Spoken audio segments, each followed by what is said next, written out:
hayırlı mevsimlere eriştiğimiz için Yüce Rabbimize çokça hamd etmeli ve bunu ömrümüzün bir ganimeti ve fırsatı olarak değerlendirmeli. Eceller gizli değerli kardeşlerim. Ve şunu unutmayalım. İki şeyimiz var. Birincisi alacağız. Berat borç kağıdı demek. Borcu yok kağıdı. Berat borcu yok kağıdı. Günahı bağışlanmış, affedilmiş, Allah'ın affına uğramış demek. İnşallah Yüce Rabbim cümlenizin ölmüşlerinin, cümlenizin ana babalarının, cümlenizin nesillerinin, cümle ümmeti Muhammed'in, cümle ehli imanın Yüce Rabbim Celle Celaluhu bizler de onlarla beraber olmak üzere beratımızı bizlere versin. Günahsızlığımızı, Allah'ın affına uğradığımızı, borcumuzun kalmadığını, borçsuz olduğumuza dair beratlarımızı hem dünyada hem ahirette versin ve kıyamette de cennetine giriş vesilesi eylesin inşallah. İkincisi, Ramazan-ı Şerif'in müjdecisi. İki haftamız kaldı, 15 gün kaldı.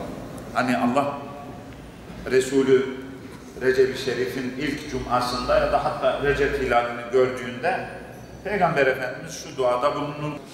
Allah'ım bize Recep'i de Şaban'ı da mübarek eyle ve bizi Ramazan'a kavuştur. İşte Berat Kandili artık 15 gün sonra Ramazan-ı Şerif, oruç ayı, rahmet ayı, mağfiret ayı. Nihayet onlardan birine ölüm gelince yedi, içti, gezdi, tozdu, zulmetti, yalan söyledi, yalancı şahitlik yaptı, gadar oldu, hain oldu, zina etti, içti, faiz yedi, her türlü kötülüğü yaptı. Dünyanın aldatıcı hayatına, zahir ve geçici lezzetlerine, şehvetlerine, güzelliklerine kapıldı. Ölmeyecek insan. Azrail Aleyhisselam karşısında dikildiği an, nihayet onlardan birine ölüm gelince devletliğin ayeti. Rabbim, beni dünyaya geri gönder. Ben kötü bir insan değilim. Elhamdülillahi Rabbil alemin. Errahmanirrahim. Maliki yevmiddin.